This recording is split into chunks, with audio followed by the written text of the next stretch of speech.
क्या आपने कभी सोचा है, जब इंसान इस दुनिया को छोड़ देता है तो उसके साथ आखिर होता क्या है?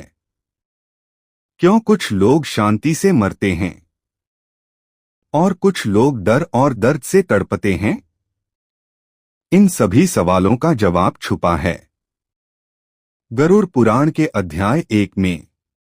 गरुड़ पुराण के अनुसार यह शरीर नश्वर है, एक दिन यह मिट्टी में मिल जाता है, लेकिन आत्मा आत्मा कभी नहीं मरती, वह अमर है। जिस तरह हम पुराने कपड़े बदलते हैं, उसी तरह आत्मा भी शरीर बदलती है। यानी मृत्यु अंत नहीं, एक नई शुरुआत है। थोड़ा गहरा और भावुक।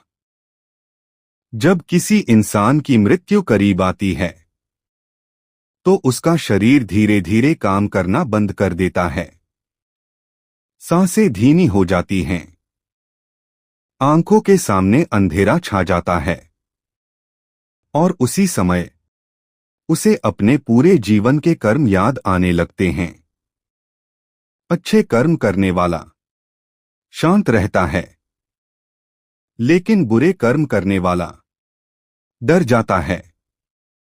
अब आता है सबसे रहस्यमयी पल, जब आत्मा शरीर को छोड़ती है।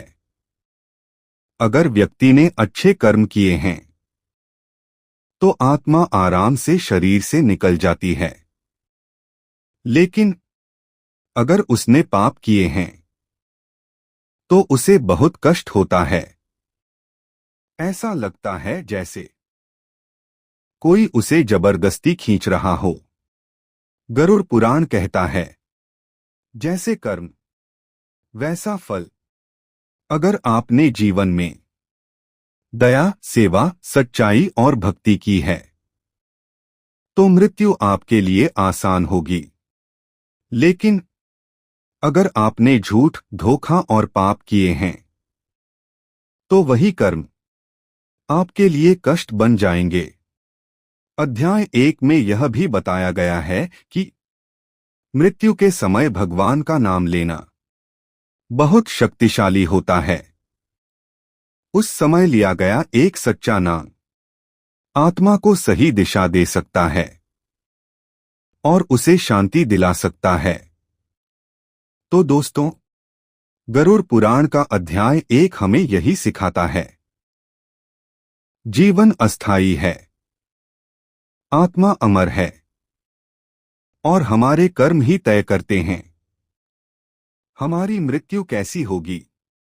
इसलिए आज से ही अच्छे कर्म करना शुरू कर दीजिए, क्योंकि अंत समय में सिर्फ कर्म ही हमारे साथ जाते हैं। अगर आप ऐसे ही रहस्यमयी और ज्ञानवर्धक वीडियो देखना चाहते हैं तो चैनल को सब्सक्राइब जरूर करें।